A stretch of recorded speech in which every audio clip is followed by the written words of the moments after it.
Good afternoon and welcome to another edition of Northport, A View from Here.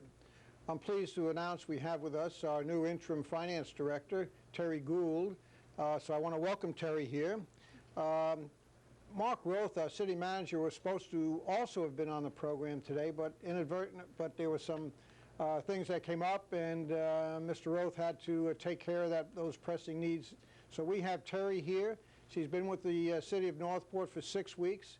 She knows everything there is to know about it, right, Terri? Yes. And she's going to give us a rundown on the finances, the recent budget that we just went through. And with that, I'm going to ask Terri to give us a little background on herself, where she came from, where she's been living, some of her jobs over the past few years, and what she thinks of Northport. Terri, welcome. Thank you. Well, my background essentially started, I have a degree from the University of Florida in accounting, and I started my background in nonprofits mostly. I then went to the private sector and worked in the private sector for the last 8 years doing accounting and controllerships, and basically missed the government end of the accounting and have decided to come back to government. Wonderful. Where do you hail from originally? And give us, you can go way back, tell us what schools you went to way back to. I was originally from Miami, born in Miami, Florida, and then moved to Gainesville, Florida when I went to college, and have stayed in Florida all my life, and then have built my home here in 1998.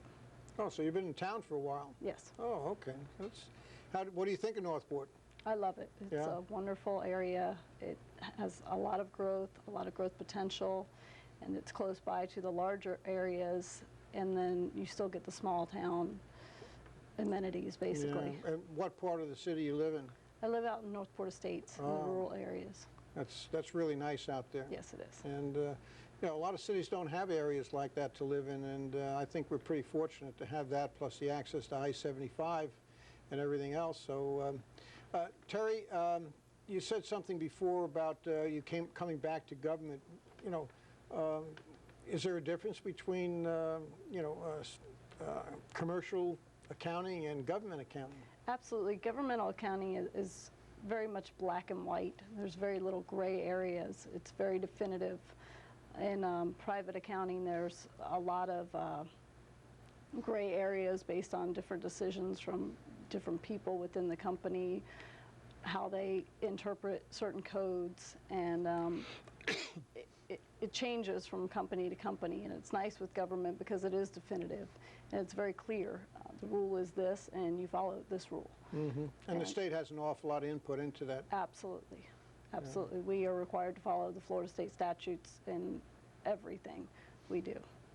One of the things about governmental budgeting, I mean, I've been involved with the county and with the school board, and boy, it gets complicated sometimes, especially on the revenue side and how you generate dollars. Give us a feel. You know, I think most citizens just think that the tax they pay on that tax bill, you know, in November or whenever they choose to pay it, is the money they pay to run the city. But with the $41 million budget for the city, that certainly doesn't bring all the money in. What are the different sources of revenue that the city receives? We have many different sources. We have impact fees, which are fees paid by people who are building new homes or new businesses within the city. It's a one-time fee. And then we have our local tax base, which is the ad valorem taxes, which everyone pays for their home or business, and that's only 55% of our revenues generated. We have many interlocal tax receipts, special municipality sharing agreements with the county, and we have a 1/2 cent sales tax that we receive, and we also have a 1 cent sales tax revenue that we receive. Also, a lot of our receipts are based on building permits and items like that. That's a great portion of our revenues. Yeah, I think there's also gas tax, gasoline tax. Yes, gasoline tax. And I guess from the phone company and from all these utilities also, I think, pay taxes within the city. We receive some franchise taxes from utilities, and the gas tax is actually part of the municipal sharing program. We also receive the telecommunications tax. Yeah. So we do receive quite a different sources of taxes. The ad valorem taxes wouldn't pay for the real needs of the city or the total needs of the city? Just No, a not at portion? 55%, they certainly wouldn't. Sure wouldn't. What are some of the major projects that went into this year's budget? Well, this is the first time we did the budget almost exclusively, and I can't say exclusively, but just about exclusively digitally. We were able to submit the forms to the departments and have the departments submit their budgets online on our HTE system and be able to have everything electronically available, just like our capital request, our personnel request. So that made it a lot easier for everyone involved as far as communicating with each other and expressing the needs of the departments. Where do we stand in technology in dealing with the budget? How do you feel with the technology we have now? Well, we can always advance, but I feel our technology has gone a long way, and certainly it definitely makes it easy to work with now that it's all available online, and it's easier for the departments to go back in and take a look at things and review it. It helps keep them abreast of everything going on. Okay, good. What about new staffings? New staffings. We have 27 new positions in this budget. Some of the main ones are 6 new firefighters, 4 new police officers. We have 4 new staff in the building department. Our building department has grown immensely based on the, of course, growth here. We've got 4 new staff in the facilities department, and we've got 5 new staff in road and drainage. Speaking of construction, you had mentioned impact fees before. I know that a few years ago when the city raised the impact fees, there was still a cry to raise them even higher, and that was from Charlotte County as well as Sarasota County. Have they been raised additionally now, or are they still at the original rate they were? Well, 2 weeks ago, the commission passed a resolution to raise the impact fees another amount, and I don't know the amount off the top of my head. Basically a whole new rate schedule for impact fees for the transportation impact fees. Now, you've been here 6 weeks now. I think, all kidding aside, it's a lot of numbers in a short period of time. So we appreciate the job you're doing. And you said there were how many on the police department? There'll be 4 new police officers added. Okay. And I guess along with that comes the equipment that's necessary. Certainly. Every year we budget $100,000 into the police department for new vehicles, because we need to replace them yearly. And that's actually budgeted in from the 1-cent sales tax money that we receive from the state. Okay, so it's very good. What are some of the projects on the utility department? What's going on there? We have a lot of continued projects going on right now. We are working on an ASR right now, and that will continue through next year and probably another year after. We are expanding our reclaimed water facility to $2 million. It is currently at $2 million, and it will go to $3.7 million. And again, that's an ongoing project. That's what we're working on right now, and that will continue. So we've got a lot of projects that are continuing on from previous years. Excuse me. Explain what an enterprise account is, and which ones within the city are enterprise accounts where they don't really come off of the tax base per se, but from fees and for service. The utilities department is our only enterprise account, and that comes, basically all the revenue comes in from the fees for service that are charged for water and sewer to our customers, and that pays for all the utility functions within the city. Okay, what about revenue districts? Revenue districts are basically supported by the tax base and the interlocal taxes, the ad valorem taxes, and that's mostly our general fund. And there's a couple miscellaneous funds within that, but essentially our general fund, which is over $12 million. Okay, thank you very much, and we'll be right back.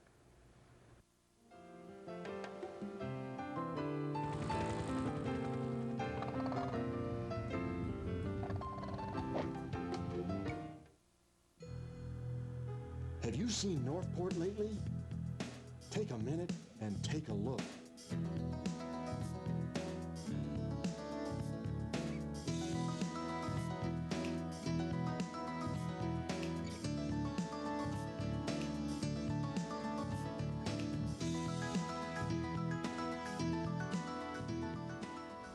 really do enjoy nature, and we found it all here, right in our own backyard. Love fishing and boating on the Mayaca. You never know what you might see out there. We toured the whole state of Florida and found that Northport had everything that we wanted. There's a lot of natural beauty, and there's a lot of wildlife here. I love the open spaces, and I love the quiet. If you're intrigued by what you just saw, pay us a visit, and you'll see a lot more. Welcome back to Northport, a view from here. Again, with us today is Terri Gould, the Interim Finance Director for the City of Northport. Welcome to part two. You have in front of you a graph, a pie chart, if you will, showing the divisions of both budget and revenue for the city. And perhaps we could bring that up on the screen, and you could just start talking about the different pie wedges. Certainly.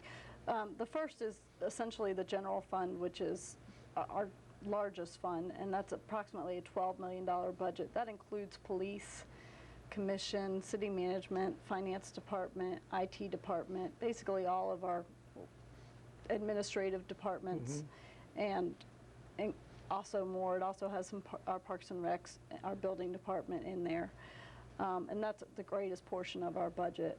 The next is the Road and Drainage District, which is a special assessment district, and they have special rates, which we actually are raising. Actually, we're not raising the Road and Drainage District. We'll be raising the other two districts as far as their rates go.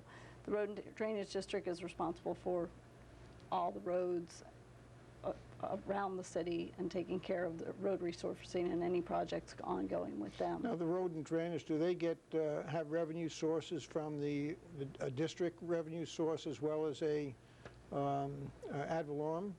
They do not have an ad valorem. They only have the district assessment, which is basically the bulk of their revenue. They have a couple of little other line items, which is portions of the fuel tax, which they receive also to supplement their income. Okay. The next is the Fire Rescue District. That's the yellow one? That's the yellow one. And the Fire Rescue District is approximately a $4.7 million budget this year. We do need to raise rates this year. This district has basically been in trouble for a couple of years because we haven't raised rates, and growth has caught up with us. And we are raising the rates by $24.50 this year for single-family residents. And again, the bulk of their money comes specifically from those assessments. Well, years ago, before they converted the Mayaca Estates into the Mayaca Forest, that was the main funding used by the fire department. And so when that converted to a state forest, that funding was lost, and that's why the fire departments had to struggle over the years. The districts essentially are supposed to be self-supporting. In other words, all the revenue they create from their assessments should fund themselves.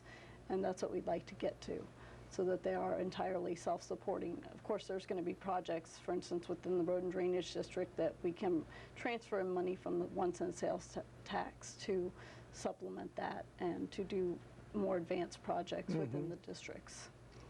The next is a Solid Waste District, and that's a $3 million budget. And again, we are raising rates in this district. We have to raise them by $10. Basically, we need new equipment. We need another new truck for growth. We need another new recycling truck.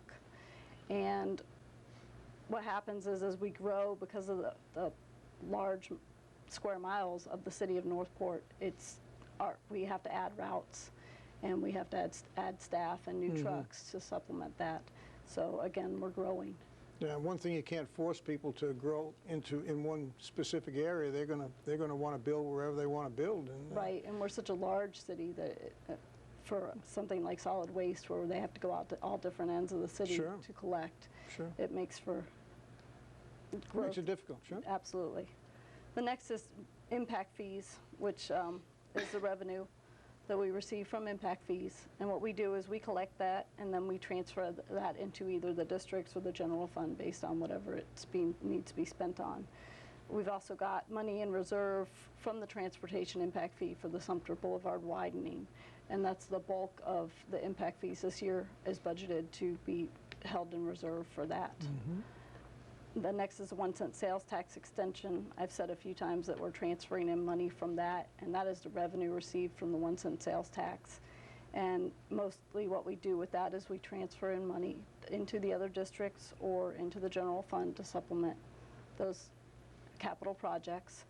And we are also have some money held in reserve for the new city hall and the new police station. Now, those projects have already been designated, if I understand it right, Yes.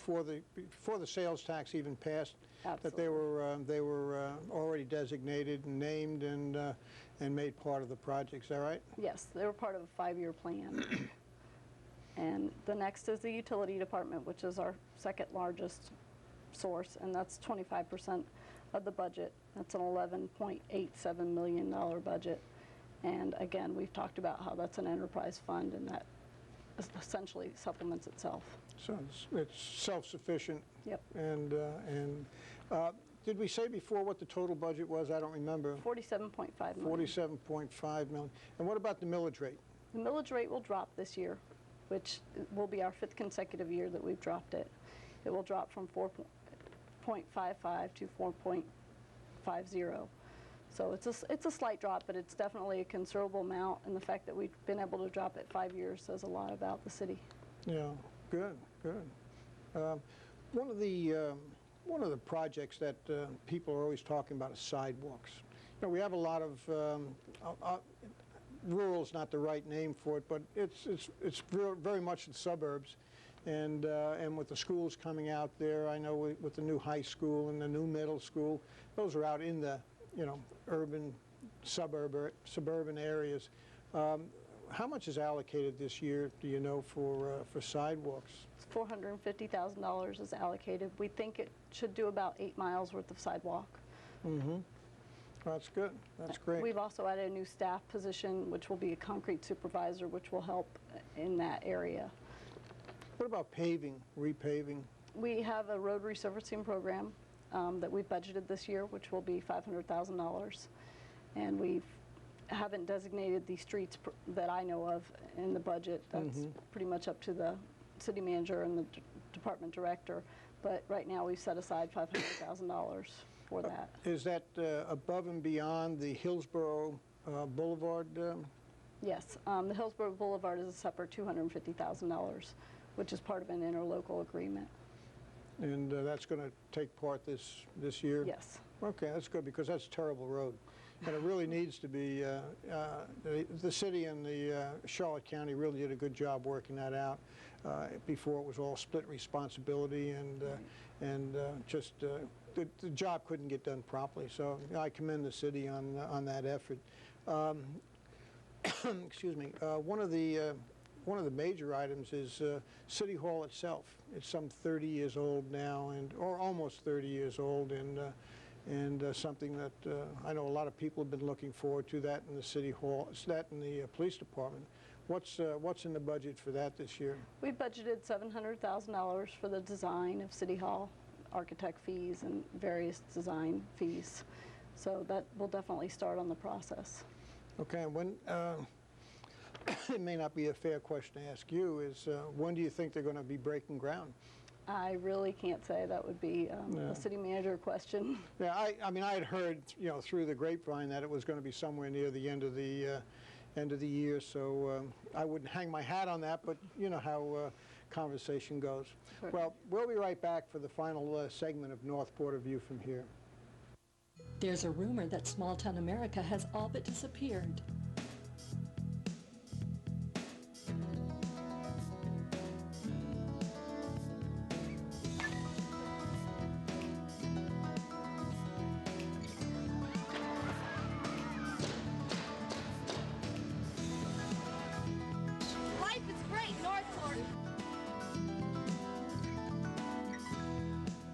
Northport is the last Mohican.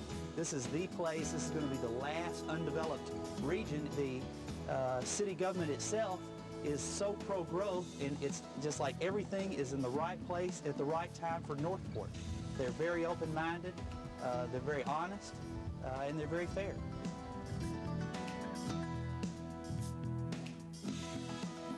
Disappeared? You've just seen evidence to the contrary. We call it Northport. Welcome back to our final segment of Northport, A View from Here. And coming back to you, Terry, the budgeting process is not a simple thing. It's a year-long thing, and it has to do very prescribed things in order to get accomplished. And you had mentioned that it was more black and white than the regular industry. So why don't you give us a rundown on what goes into making up a budget for the city of Northport? Well, we start out with the town hall meeting in March, and we also send out a survey. And we let the citizens essentially tell us what they need or want. And then the town hall meeting gives everyone a chance to express their needs and desires. And we then distribute each budget form and worksheet to each department head and allow them to budget for their personal services, for their operating amounts, and for their capital items. It then comes back and a workshop is done with the department heads and the city manager. And of course the commission's involved all the way through. We then balance the budget, verify all the revenue estimates, and city manager proposes it to commission. Commission then holds workshops, which we've just held last week, to discuss the budget and pull out what needs to be pulled out and put in what needs to be put in, and discuss whether we actually want to do these projects. And once we've come to a conclusion with that, we then meet in September and we will have 2 budget hearings in order to pass the budget ordinances. And there's a chance for the public to come and have a public opinion on these hearings and express how they feel about the budget. And that's basically where we're at now. We'll be holding those in September. And of course, once those are passed, we need to have the ordinances and the resolutions for the districts and everything else passed at the same time. Mm-hmm. And at some point, we can't raise the budget any longer. Is that correct? That's correct. Once it's passed at the end of September, yes, we can no longer raise it. You can reduce it, though. Actually, not easily, but not easily. We do a mid-year adjustment, budget adjustment that we have to pass again by ordinance, sure. And we look at it at mid-year based on anything that hasn't been done or any kind of changes that have happened, any legislative changes. So we do look at it at mid-year and assess it at that time. So you've been through a good part of the budgeting process, and what's been the general reaction from commissioners and from the citizens? I think everyone is very pleased that we have a lot of projects. I think there's definitely some debates ongoing as to which projects seem more important. Because we're new and we have a chance to have a lot of new projects, it's who wants what where, I think, is the debates that are going. Should we put our money into a park, or should we put our money into a widening of a road, and various different debates going on. But I think everybody's pleased with the growth. The city has done a wonderful job at maintaining operating expenses at a very low amount and being able to put most of the money into new projects. Yeah, I think the city really, with the staff on hand, has done a yeoman's job in getting the job done. And of course, you're talking about growth. We've had an annexation, some major annexations within the city. What's the impact to the budget on that particular, and is there much of an impact at all at this point? Virtually none at this point. We do have a new staff person proposed for the planning and zoning department, which part of his duties will have to do with the planning of that area, but virtually none at this point. Of course, we will have expanded areas for fire and police, and that has to be taken into account, but we really don't have any other areas budgeted for that as yet. One of the most important things that is, in my mind anyway, that a city does for its residents is the health, safety, and welfare, and mainly in the fire, police, and ambulance areas. I noticed that in the budget there's an item for the 800 megahertz system. How much is that involved in? We budgeted $1 million for that. That comes exclusively from the 1 cent sales tax extension.